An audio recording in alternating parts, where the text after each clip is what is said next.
quedarse en silencio, sin manifestar que también conmemoramos este importante acontecimiento. Para dar por inauguradas este ciclo de actividades, tanto los conversatorios, las exposiciones que vamos a tener y las actividades culturales, quiero pedir por favor a la arquitecta Gloria Lara, decana en funciones de la Facultad de Arquitectura, que nos haga el favor de dirigirnos unas palabras para declarar oficialmente abierto este ciclo de actividades. Muy buenos días, estimados docentes, señora directora, profesores de ambas escuelas, de diseño gráfico y de la Escuela de Arquitectura.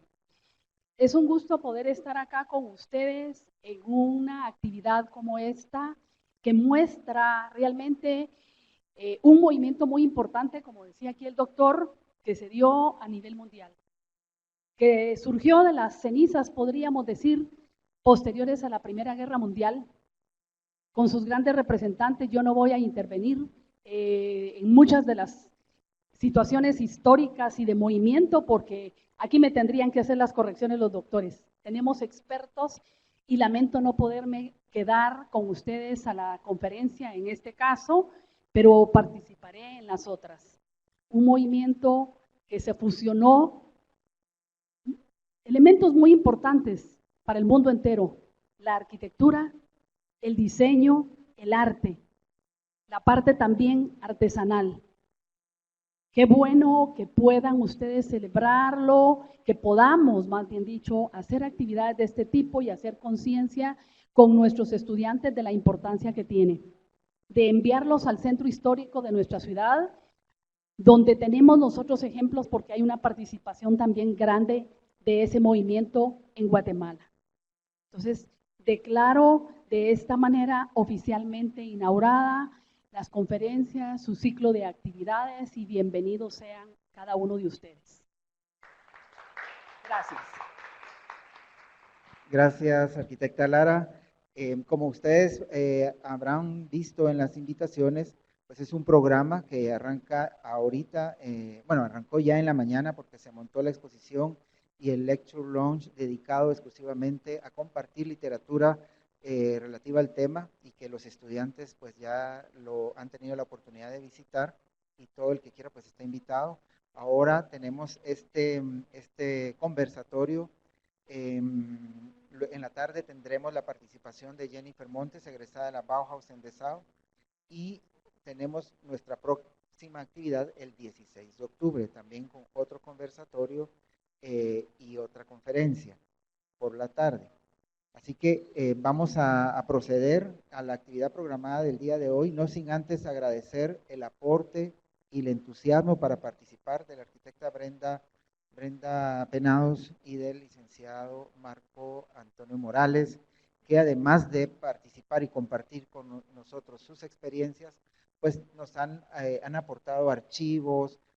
Ustedes, si escanean el código QR que está en la invitación, los va a dirigir precisamente a una serie de archivos en donde pueden encontrar videos, bibliografía, libros, revistas relativos al tema.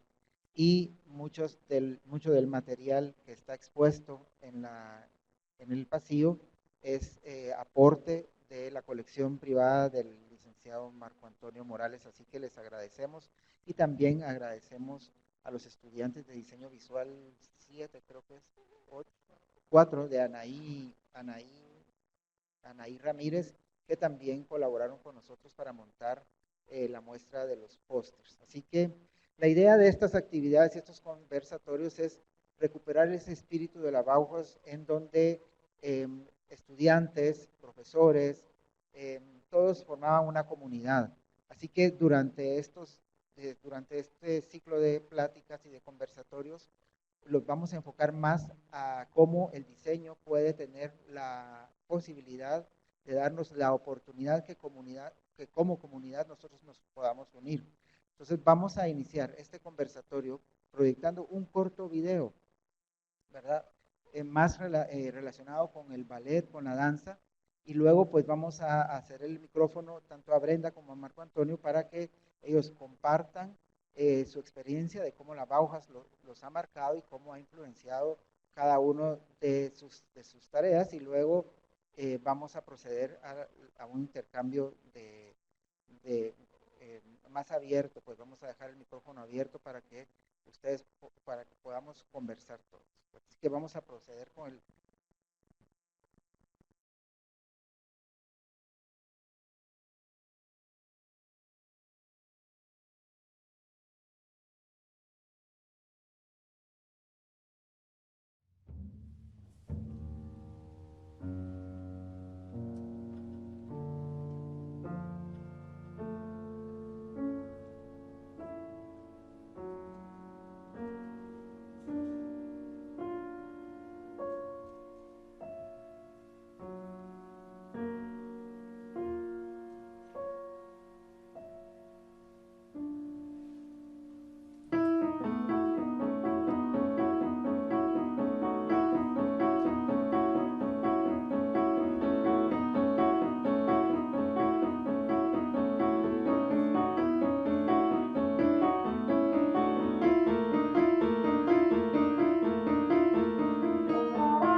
Bueno, bueno, como vimos, pues fue una pequeña muestra, es una recreación de un ballet que fue diseñado precisamente en la escuela Bauhaus, y como vimos, pues integraba obviamente muchas de las expresiones, no solo plásticas, sino de diseño, que han influenciado nuestro quehacer.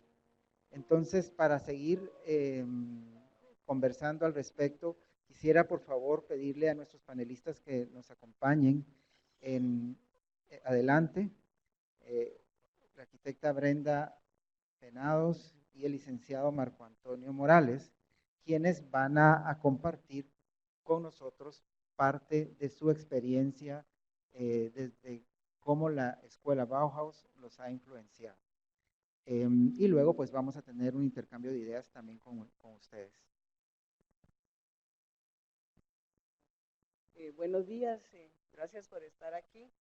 Creo que hay personas con mucho más trayectoria y experiencia con respecto a la Bauhaus que yo, pero bueno, creo que porque somos de la Escuela de Diseño Gráfico y en la Escuela de Diseño Gráfico realmente es un movimiento que marca completamente, más tal vez que en arquitectura, en el sentido que la arquitectura pues es más antigua, tiene más tiempo de trayectoria que el diseño, y que realmente no es que la Bauhaus realmente sea el inicio del diseño gráfico, porque realmente es fundamental en cuanto a cómo desarrolla ya ese aspecto y el diseño industrial, pero realmente la Bauhaus tiene sus antecedentes, que es la Arts and Crafts, que es la Escuela de Artes y Oficios, que se inicia en Inglaterra, y que inclusive un elemento fundamental de la Bauhaus como es la búsqueda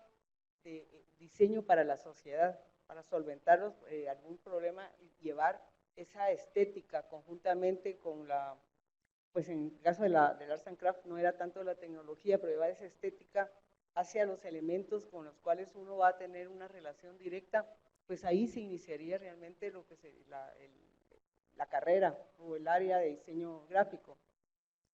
Ya es en Inglaterra el embajador de Alemania en Inglaterra que lleva las ideas a Alemania, y ahí surgen las escuelas de artes y oficios en Alemania.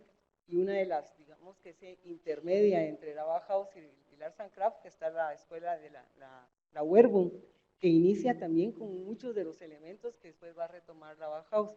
Pero realmente en la Bauhaus se van a concentrar todas las necesidades de la época de la posguerra, después de la Primera Guerra Mundial, y esas necesidades de servicio hacia la sociedad.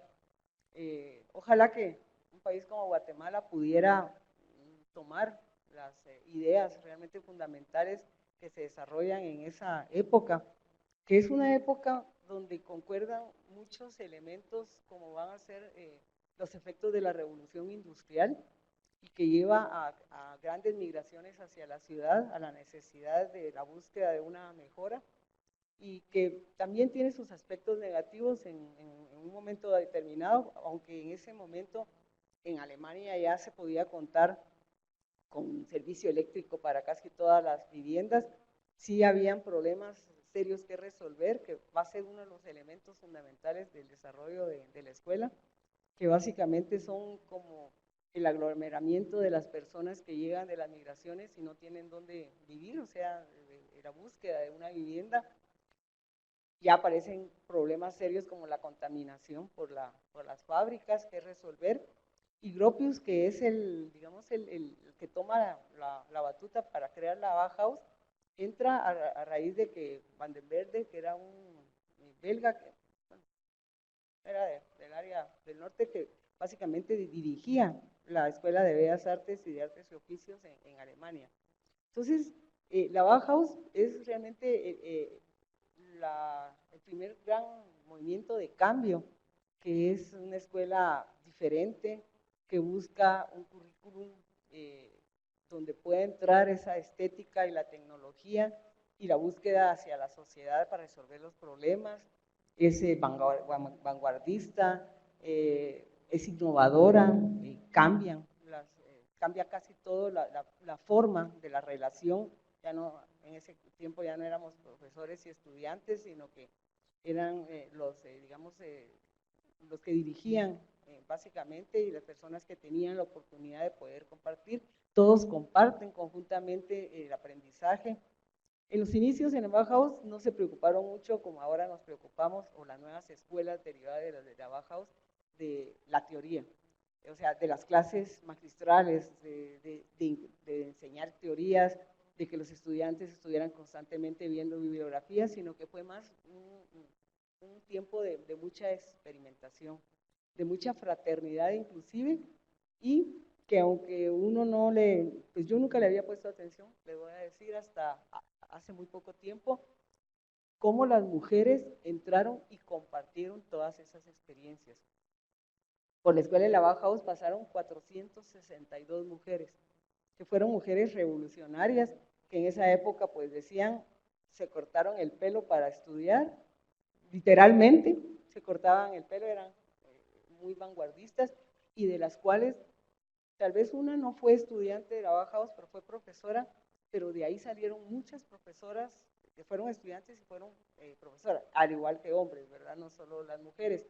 Y muchas de estas mujeres destacaron posteriormente en sus actividades, ya sea de textiles, de metales, de mobiliarios, inclusive la arquitecta Reich, básicamente se creía que muchas de las cosas que estaban, que las había hecho Mies van der Rohe, ahora se ha investigado y resulta con que ella era la autora no solo en arquitectura, sino en muebles y en algunos otros artefactos. Pero básicamente para mí eso es lo importante, y su legado. Como de la Bauhaus, tal vez porque había muchos personajes internacionales, pues no era una escuela de solo estudiantes alemanes o solo profesores alemanes, sino que venían de diferentes lugares. Como eso, después de la guerra con el cierre de la Bauhaus, hizo que se expandiera prácticamente por todo el mundo sus ideas, sus conocimientos, y cada escuela evolucionara de diferente manera. Por ejemplo, en Chicago se crea una escuela que prácticamente se queda con las mismas formas de la Bauhaus, pero por ejemplo la escuela de la Ulm en Alemania, posteriormente a la guerra, ya avanza a otros elementos dentro del aspecto relacionado con la sociedad, la tecnología y la producción en masa. Y ahora, por ejemplo, todavía existen varias escuelas en Inglaterra, en Estados Unidos, en Alemania, la Bauhaus de Weimar, que todavía funciona, que están relacionándose con lo que está sucediendo en la actualidad.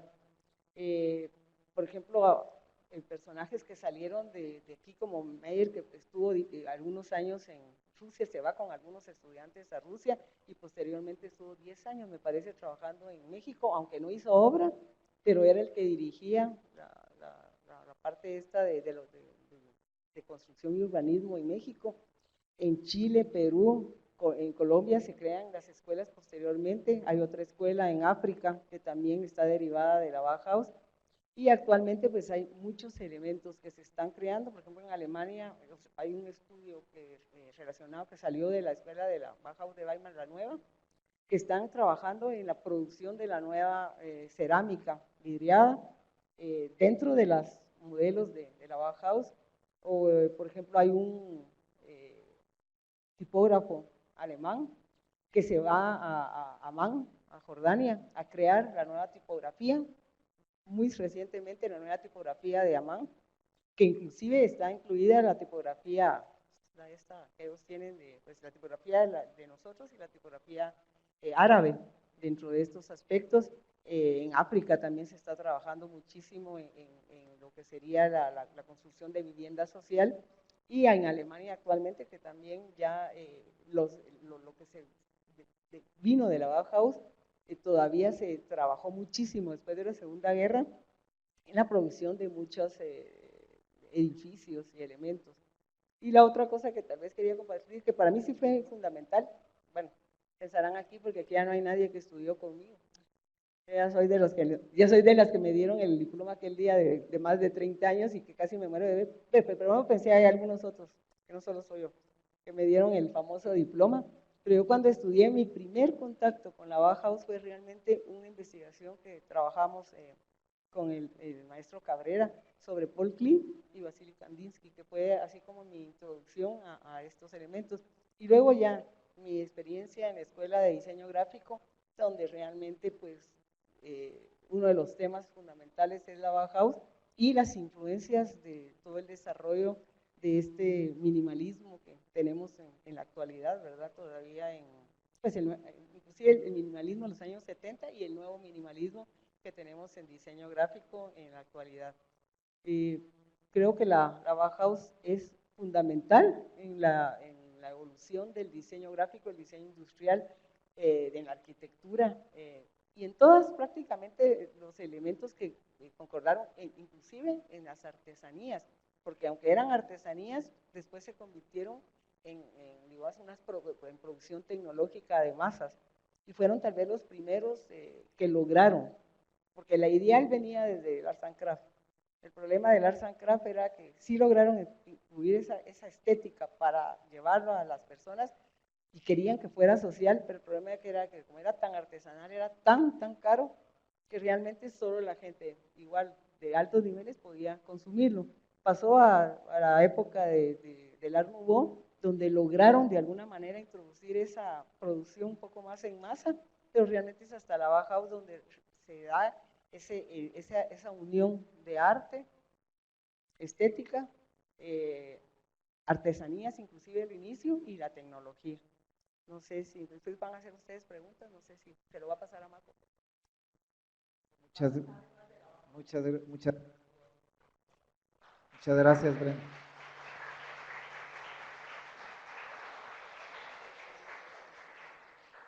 Pues la idea es precisamente generar estos espacios de encuentro en donde, como muy bien exponías, se pueda propiciar la oportunidad de recuperar ese espíritu de comunidad realmente en la escuela, en nuestra facultad, ¿verdad? Entonces, y ver a la Bauhaus, pero verla también desde una perspectiva crítica, ¿verdad? ¿Qué es el legado que hemos tenido? ¿Cómo ha influenciado nuestro proceder con respecto al diseño? Ver que realmente hay una gran influencia, incluso acá en Guatemala, pero también ver hacia el futuro, cuáles son aquellos elementos importantes que todavía se pueden rescatar para posicionar de nuevo la disciplina del diseño en toda su amplia gama en la sociedad, ¿verdad? ¿Cómo fue en ese momento? Entonces, por favor, escuchemos al licenciado Marco Antonio Morales, por favor. Muy bien, gracias, buenos días. Hace unos minutos ponía en mis redes sociales que la Bauhaus se metió en mi vida y ahora la comparto. Gracias a este evento, días atrás y especialmente el lunes y el martes, estuve como explorando, recogiendo en mi casa todo lo que tengo regado de la Bauhaus. Y anoche les compartía a mi familia que, pues, sin darme cuenta, he ido acumulando muchas buenas experiencias en torno a la Bauhaus. De hecho, estar sentado hoy aquí y tener 27 años de dar clases acá es gracias a la Bauhaus. Y porque la vida se va haciendo de esa forma, ¿verdad? A veces sin tanto plan, pero después al ver la vista atrás, como dice el poema, va viendo uno como los nudos existenciales y pues uno se va orientando por esos nudos al final, viendo hacia adelante. Y rápidamente les cuento que yo estudié diseño gráfico aquí y había una arquitecta que ahora ya no está. Yo no la conocí como compañera de trabajo, como docente, pero sí solamente fue mi profesora de Historia del Arte y del Diseño, la arquitecta María Teresa Montenegro, que algunos la han de recordar como catedrática o como compañera. Decían, y sí damos fe de que tenía un fuerte carácter, ¿verdad? Pues yo vengo, antes de estudiar diseño gráfico, estudié lengua y literatura en la Universidad del Valle y al estudiar la historia de la literatura uno se da cuenta que los principios filosóficos, estéticos, son muy comunes en diferentes ramas del arte, la literatura, la música, la pintura, la escultura. Y hasta ese momento yo no conocía el diseño gráfico. Bueno, terminé en parte la carrera ya en la del Valle y me vine para acá porque veía que esto sí era lo mío. Pues en ese curso, un día me pusieron en un grupo y como yo vengo de la antigua, siempre llegaba tarde a los primeros periodos y ya cuando ingresé ya tenía grupo y el tema era de la Bauhaus. Nunca en mi vida había escuchado de la Bauhaus y sí de otros temas del diseño, del arte, y me interesó bastante por ser un tema novedoso. Y el único libro que teníamos acceso a través de fotocopias es uno que está afuera, allá expuesto, el de Historia del Diseño Gráfico de Henri Satoué. Y cuando leí el capítulo, me interesó tanto porque me identificaba por muchas razones. Al final de la exposición, porque me tocó que exponer, ¿verdad? Porque yo fui profesor muchos años antes de estudiar diseño gráfico, entonces como que me era fácil exponer en público. En aquella época, los que estudiábamos diseño gráfico se han de acordar, aquí hay muchos compañeros, 186 estudiantes en esa sección donde yo estudiaba, 186, solo en esa sección. Habían otras secciones. Pero expuse y a la arquitecta le gustó toda la investigación que había hecho en esa época, cuando no habían libros y menos había internet como ahora. He pasado casi un mes todos los días en internet encontrando nuevas fuentes de investigación, pero en esa época solo el libro de Satoué y algunos otros ahí, pequeñas informaciones regadas en diferentes libros. Esa experiencia me sirvió para que ella me contratara, me pidiera ser su auxiliar en el siguiente año para dar ese tema específicamente. Y al final del año ella tuvo que salir fuera del país y el director de la Escuela de Diseño Gráfico me llama y me dice, fíjate que como cosa extraordinaria, María Teresa te recomendó para que dieras el curso de escuela de vacaciones, que si no lo das vos, no lo da nadie. Yo dije, pero bueno, voy a ver porque quizás es por esa referencia de la Bauhaus y por mi otra experiencia que ya no conocía, ¿verdad? Que del tema de la literatura. Di ese curso, ¿verdad? Muy intensivo, muy interesante y al siguiente año empieza el nuevo semestre y me dice el director de esa época, Hugo Mesa, me llama una tarde y me dice, Maco, ¿querés dar el curso de Historia del Arte y del Diseño? Porque María Teresa ya no va a regresar. Y como te ha recomendado y como es una cosa rara que ella recomiende a un estudiante, yo todavía ni siquiera estaba graduado en el técnico. Me dice, entonces te propongo si querés dar el curso de Historia del Arte y del Diseño. Y yo le dije, déjame una semana para analizarlo con mi familia, con mi trabajo, con mi agenda, mis otros trabajos de diseño gráfico y te respondo. Entonces me dice, no, me dice, porque si ahorita me decís que no, yo tengo que buscar a un profesor porque mañana empiezan las clases. Entonces en ese momento le dije, está bien y solo por este semestre, le dije yo, porque ya había tenido la experiencia de escuela de vacaciones. Bueno, la cosa es que por eso estoy acá y el tema de la Bauhaus fue recurrente en mi vida. Un profesor, compañero mío del colegio, se fue a Estados Unidos y visitó el MoMA y me trae un libro grande en inglés que está allá afuera, bastante ya usado, viejo, y me dice, mira, como sé que estudias diseño gráfico, te traje este libro que tiene relación con diseño gráfico, ¿verdad? Y era específicamente, exclusivamente de la Bauhaus. Y así fue como empecé a coleccionar elementos de la Bauhaus. Después trabajé en la cooperación alemana y al mes de ingresar a la cooperación alemana, con la envidia de todos mis compañeros que trabajaban en la cooperación, obtuve una beca para ir, gracias a la cooperación alemana, a unos cursos sobre educación de la paz. Y estuvimos 2 veces ahí en Alemania y en esa oportunidad tuve para poder visitar los lugares más emblemáticos, y mientras mis compañeros se iban los fines de semana a otros países cercanos, yo me iba a los museos. Y por eso es que pude comprar algunos libros, algunos carteles y las postales que están allá afuera, ¿verdad? Porque en ese tiempo pues no había no había Pinterest, ¿verdad? Y pues yo tengo una colección de varios carteles de otro tipo, sobre todo los relacionados con lectura y el libro y diseño gráfico editorial, y esta colección que ahora comparto y algunos otros libros que no traje, ¿no?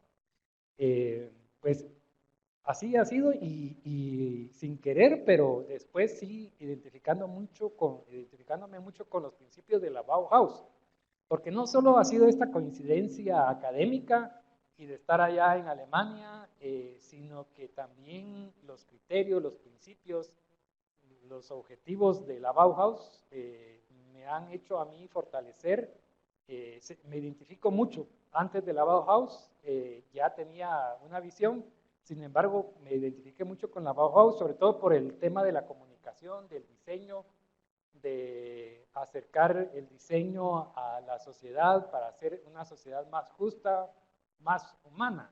Con eso me ganó la Bauhaus, ¿verdad? Porque yo en mi vida siempre en torno al humanismo he girado mi formación y mi desempeño profesional como docente, como amante de la literatura y de los libros, y completé acá mi finalidad más didáctica, por así decirlo, que es me he dedicado al diseño de materiales editoriales educativos.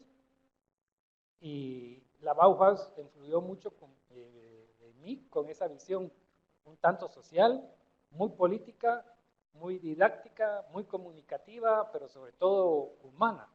Cuando vemos toda la serie de personajes, la historia, las anécdotas que vivieron los directores en las diferentes sedes de la Bauhaus y en tan poco tiempo, 14 años es muy poco para todo lo que ha logrado.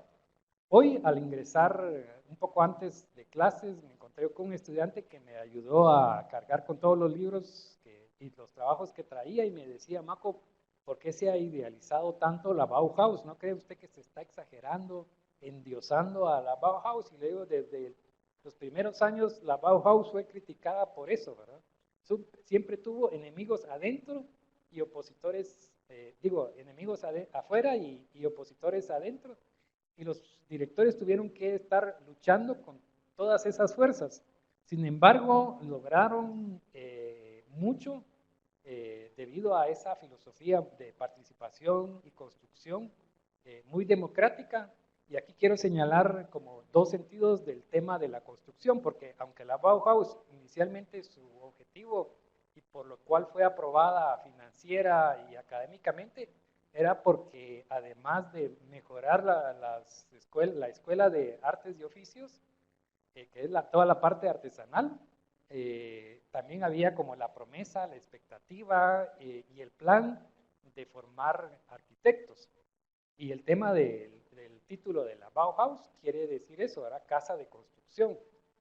Pero a la par de construir, y sobre todo que tenía a mediano y largo plazo el tema de la arquitectura, había toda una filosofía constructivista, social, política, porque el constructivismo no solo se refiere a la configuración, a la composición, diríamos, en diseño gráfico de los elementos gráficos, sino que también a nivel social construir una nueva sociedad. Acuérdense de del boom de la era postindustrial y luego la Primera Guerra, esa Europa con una crisis social, sobre todo moral, además de la económica, que necesitaba alicientes, motivaciones, y la gente en lugar de quedarse tirada, digamos, se levanta y surgen estas propuestas como las de Gropius, ¿verdad? Que no solo era un idealista, sino que también era muy pragmático.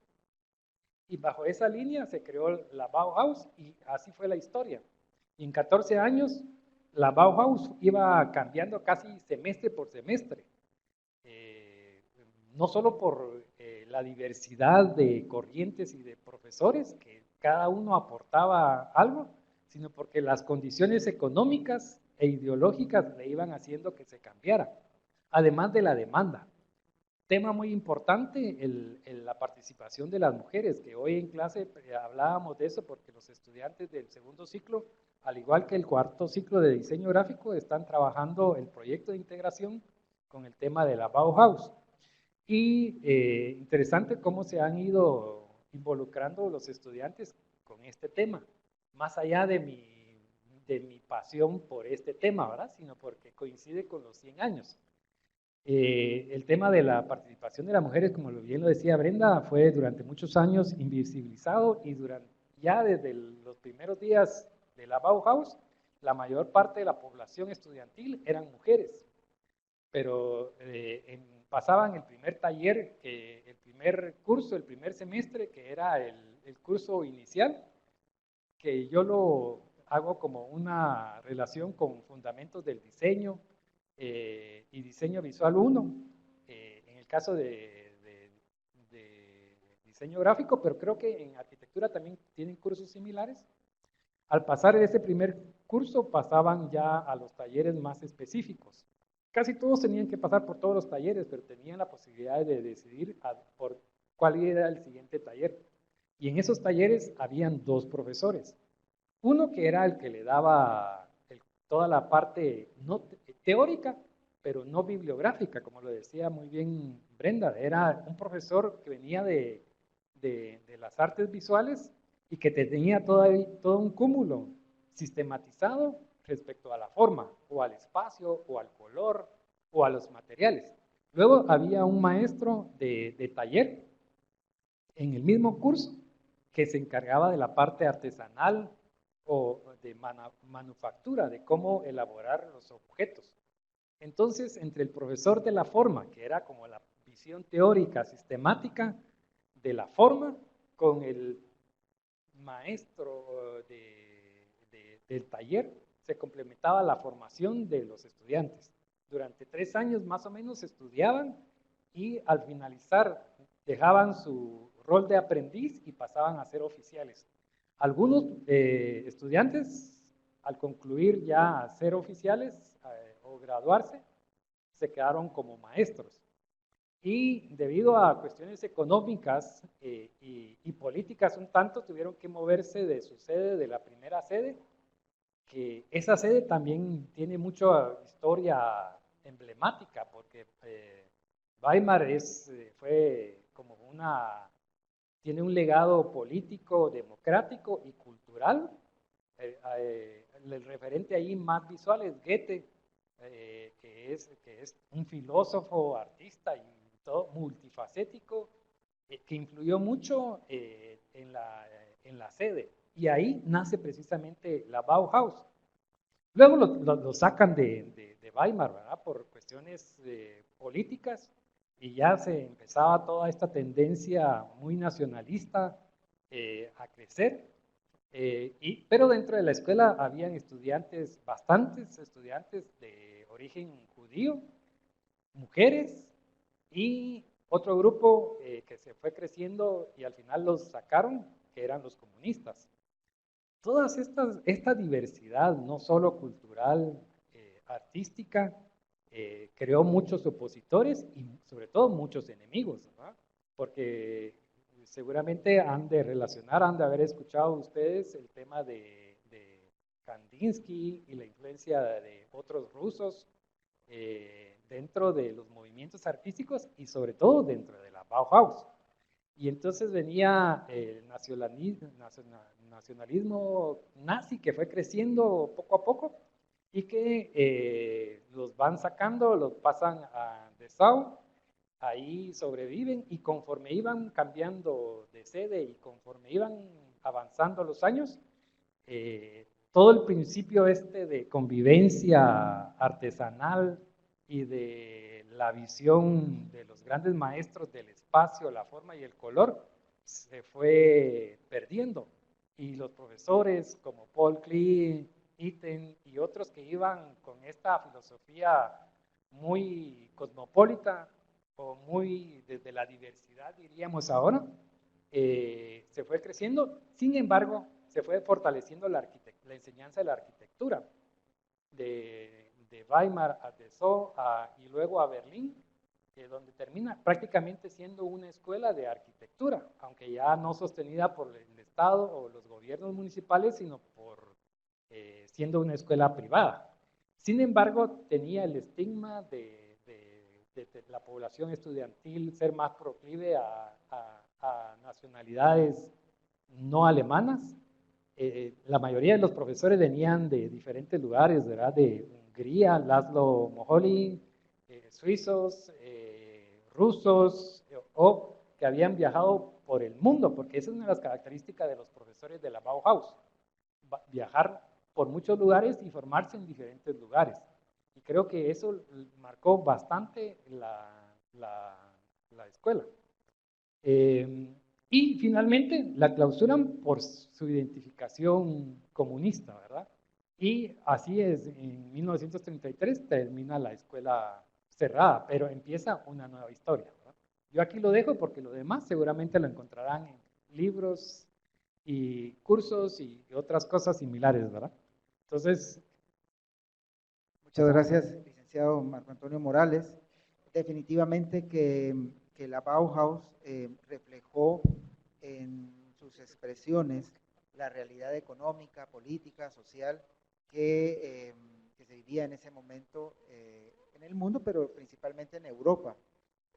Y eso se vio reflejado también principalmente en sus tres directores, Walter Gropius desde la parte social, Hans Meyer desde la parte política y finalmente después el último director, Mies van der Rohe, con el aporte propiamente más de una estética universal, ¿verdad?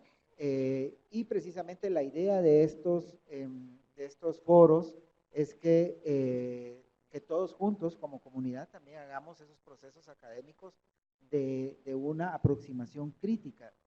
Como decía Nietzsche, no solo se trata, haciendo alusión a lo que el licenciado Morales decía, esa plática que tuvo con su alumno, nosotros ahora tenemos que hacer una aproximación crítica a la historia. No se trata de ponerla en un pedestal, tampoco se trata de ponerla dentro de una burbuja que nadie la toque, ¿verdad? Como hace el anticuario, sino que se trata de que nosotros hagamos el ejercicio de ver cuáles son aquellos aportes que aún tienen posibilidad de ser aplicados en nuestras disciplinas en el futuro y en la actualidad, ¿verdad? Y cuáles son aquellos otros que definitivamente se adaptaban más a ese momento histórico. Así que ahora vamos a abrir el micrófono para que ustedes como público también participen y que tengamos una interacción más como un diálogo con nuestros panelistas. Gracias, buenas tardes. Gracias por la información que nos han dado. Yo tengo una duda con respecto al estilo, y es que, o al movimiento. Como todo nace, crece, se reproduce y también muere, ¿verdad? Hay momentos de decadencia. Y se ha hablado mucho de una deshumanización que eventualmente pudo ser la causante de la muerte o del deterioro del movimiento. ¿Qué piensan ustedes de eso? Porque si algo pierde vigencia es por algo. Ahora, a la luz de casi un siglo, pues un siglo de su nacimiento, pero un poco menos de su desarrollo, ya podemos eventualmente determinar qué fue el aporte y qué fue el causante de un eventual deterioro del movimiento. Por favor. Muchas gracias.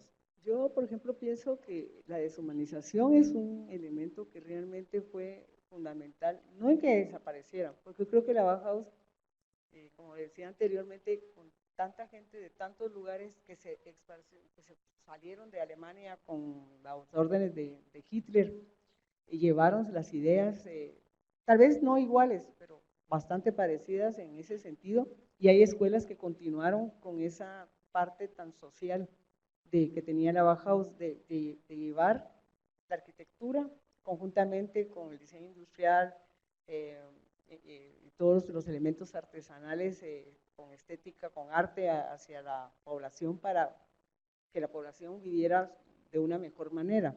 Pero creo que las guerras y sobre todo esa aceleración que ha habido dentro de los aspectos industriales y el capitalismo básicamente, de alguna manera mataron un poco esa idea de trabajar para la sociedad. Ya después de la Segunda Guerra Mundial, si nos ponemos a pensar y ver cómo se ha desarrollado la sociedad, realmente lo que ha importado, y sobre todo actualmente, lo que importa es yo produzco para mí, para ganar dinero.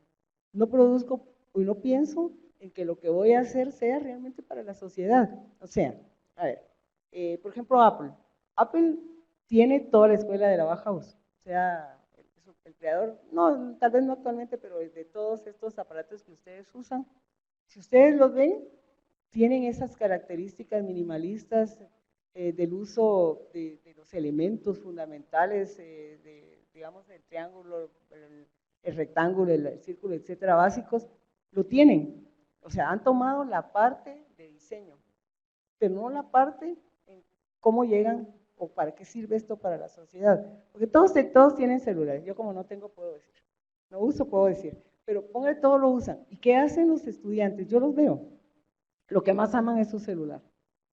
Y lo cuidan, y hasta yo les cuido a ellos su celular con esos escritorios que tenemos ahí arriba, que la paleta se hace así. Yo estoy pendiente que la paleta no les bote los celulares, porque yo, pobrecitos, para lo que cuesta. Pero el diseño se ha llevado hacia la nueva sociedad. También en arquitectura. En Alemania hay un gran resurgimiento de construcción tipo Bauhaus. Inclusive las casas de los profesores de la Bauhaus de Sau las reconstruyeron ya casi como modelos, ¿verdad? Buscando reproducir los elementos, etcétera. Pero si vamos simplemente a un Apple, a los celulares, Apple no está trabajando para que toda la sociedad esté mejor y para que nosotros como personas seamos mejores. ¿Qué ha hecho un celular? O sea, cada vez tiene más funciones. Un teléfono, no importa la marca, pero estamos hablando en este caso de una marca que ha traído el diseño de la Bauhaus. Entonces, cada vez hay más características y cosas que solucionan los celulares, pero está comprobado que cada vez el celular no se usa ya ni siquiera para hablar. Porque antes era hablemos por teléfono, ahora ni siquiera para hablar, es para chatear, para chismes, para hablar y para hacer de todo y para solucionar muchas cosas, ¿verdad? Porque son unas computadoras donde ustedes solucionan la vida y tienen todo, pero ya no sirven para hablar. Entonces, ya ni siquiera eso, ha deshumanizado tanto el capital, todo, cualquier tipo de diseño, inclusive el diseño gráfico. Yo siempre he dicho que el diseño gráfico es el que tiene el poder de mover al mundo. Así de sencillo. Si el diseño gráfico quiere que vayamos por un lado, vamos a ir, bueno, diseño gráfico y la publicidad, ¿verdad? Vamos para ese lado. Pero no lo usamos para realmente en favor de la sociedad. Entonces, creo que el movimiento no es que esté muerto.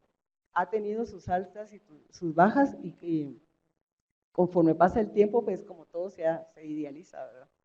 Todo lo que es, digamos, pasa en un momento determinado y se puede reutilizar en otro momento, siempre se va a hacer.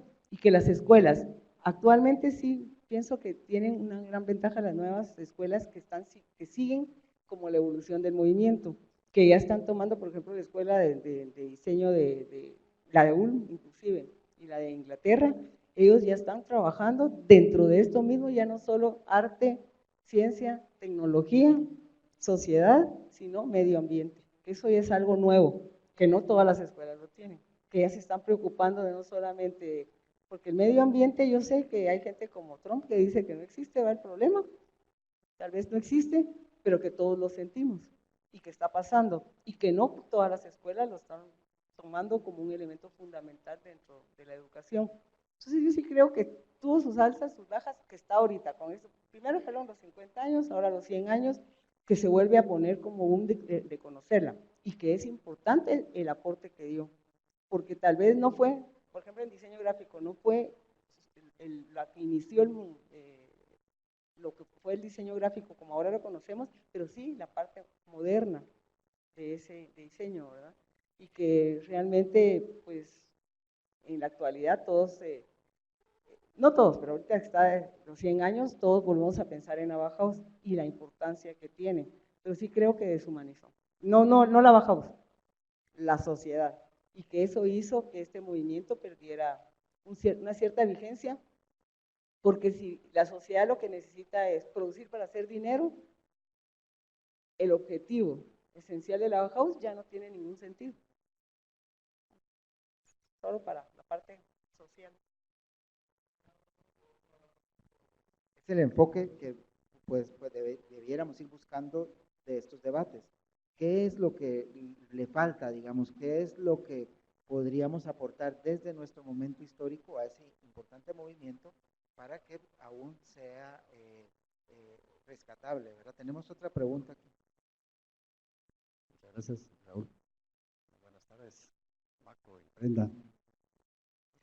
Felicitaciones por compartir sus vivencias y experiencias en lo que es lo histórico de la Bauhaus. Surge en mí una inquietud, y como lo decía el arquitecto, con el afán de poner en debate sobre la mesa temas que puedan ser aportativos a este conversatorio. Pienso que sería importante saber cuál fue la razón y el por qué en ese momento histórico y cómo fue que surgió la Bauhaus y el por qué surgió la Bauhaus. ¿Qué había pasado antes? ¿Qué había y qué no había antes? O sea, yo pienso que eso podría ser, digamos, un tema de debate interesante y aportador desde el punto de vista de un centro de diseño, de arte, de arquitectura, etcétera, de diseño gráfico. ¿Por qué fue que surge la Bauhaus? Por un lado, veo que hay muchos estudiantes y creo que sería muy aportador para tener claro cuál fue el origen y el porqué. El otro tema que creo que también sería interesante ponerlo en debate es cuál es el ingrediente más importante que aportó la Bauhaus en los centros de diseño, en los centros de arte, en los centros de arquitectura, etcétera. O sea, ¿cuál es el ingrediente más importante que podemos tomar, digamos, en nuestro caso, en el Centro de Estudios de Diseño Gráfico y la Facultad de Arquitectura? Yo me recuerdo que cuando iniciamos diseño gráfico, lo hicimos con mucha ilusión, retomamos algunas metodologías, inclusive de esa revolución que propició la Bauhaus, como los procesos de configuración, y hay cosas interesantísimas. Pienso que habría que ver cuál es el ingrediente más aportador de la Bauhaus que puede darnos a un centro de diseño de arquitectura y un centro de diseño gráfico. Solo para ir cerrando ya por la hora y los de arquitectura tienen que ir a clase, en 2 minutos unas conclusiones, por favor, cada uno. Un tanto respondiendo a Efraín de por qué se cerró. Creo que se cerró físicamente, pero creo que el hecho de la coyuntura política hizo que hubiera una diáspora y que la Bauhaus se esparciera por todo el mundo, digamos, y hoy es un legado mundial, universal, tanto como ellos lo esperaban, porque, digamos, filosófica o social o gráficamente o espacialmente querían construir espacios con sentido universal, que fueran válidos para diferentes países, culturas y tiempos. Entonces creo que por eso pervive mucho la Bauhaus, aunque quizás haya una dimensión física de fijarnos en edificios con tendencia Bauhaus o con fotografías o diseño gráfico con tendencia Bauhaus. Creo que la Bauhaus, claro, impactó mucho con esto, pero lo más importante fue, como ellos mismos lo planteaban, una nueva visión, porque no era solo en el cómo y el qué, sino el para qué se hacían las cosas, que en cierta forma tiene relación con lo que dice el licenciado, ¿verdad? Que el humanismo, pero también la justicia social, el hacer, hoy diríamos, espacios más dignos, acercarnos y convivir de mejor forma con las personas y que las personas tuvieran acceso a objetos estéticamente bellos y al mismo tiempo que les sirvieran. Creo que ese es el legado, el principio desde cómo se lo plantearon ellos, lo desarrollaron y luego lo esparcieron. Y a 100 años, creo que, espero que durante otros 100 años haya alguien que vuelva a darle este impulso, porque creo que la Bauhaus se lo merece Y estamos aquí gracias a la Bauhaus, este sistema de cursos, de talleres, de teoría práctica, de la sistematización de la enseñanza de la arquitectura, del diseño industrial y del diseño gráfico, es gracias a la Bauhaus. Fue la primera academia que sistemáticamente enseñó de esta forma. Y no solamente en los diseños, sino que fue también pionera en la forma de enseñar. Y creo que eso pasará mucho tiempo, porque considero que volvieron su vista a lo esencial de la sociedad y del ser humano.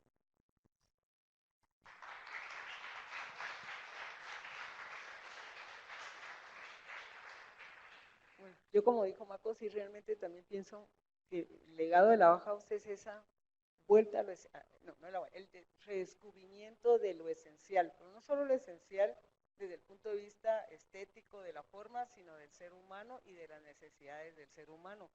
Y que eso actualmente, no en todos lados, lastimosamente, pero que sí hay todavía países que trabajan dentro de este sistema y sobre todo dentro de esa búsqueda de mejoramiento de la sociedad. Lamentablemente no es Guatemala, pero sí existen países y sí existen escuelas que siguen teniendo esos valores, que ojalá pasaran a todos. Y solo les quería contar algo que para mí fue muy impactante dentro de todo esto del redescubrimiento de las mujeres en la Bauhaus, y no solo de las mujeres, pero uno pensando dentro de lo que se ha dado, que actualmente se le da mucho más espacio a las mujeres. Solo les quería contar que entre profesoras y estudiantes de la Bauhaus, 6 por lo menos murieron en las cámaras de gases de la Bauhaus. Y sobre todo una que fue muy importante para la Bauhaus, que fue Marian Brandt, que ella fue estudiante y fue profesora, que ella cuando la toman para llevársela pues no a las cámaras de gases, primero a uno de los centros y después a Auschwitz, ella lo único que me llevaba en sus maletas eran mucho material de hojas de diferentes texturas, colores, etcétera, crayones, lápices, etcétera, y enseñó a 600 niños a dibujar en los campos de concentración, y que actualmente se redescubrió ese legado y hay una exposición en un museo de Israel de todos los dibujos que hicieron con ella antes de morir, ¿verdad? Después ella ya pasó a Auschwitz y ahí terminó su vida. Entonces, o sea, esos ideales del servicio de la sociedad, ella los llevó hasta el último extremo, o sea, hasta el momento de morir, y que a mí me parece importante, y creo que no solo fueron mujeres las que murieron, han de haber muerto muchos hombres también, porque habían, inclusive algunos pues salieron de ahí, porque hay un estudiante israelí que estudió en la Bauhaus y que fundó una escuela en África de diseño, de arquitectura y de diseño. Entonces, aparte, agradecerles su presencia y aquí al doctor Monterroso que haya confiado en Marco, podía confiar, pero en mí para estar aquí cuando no es mi campo. Gracias. Muchas gracias.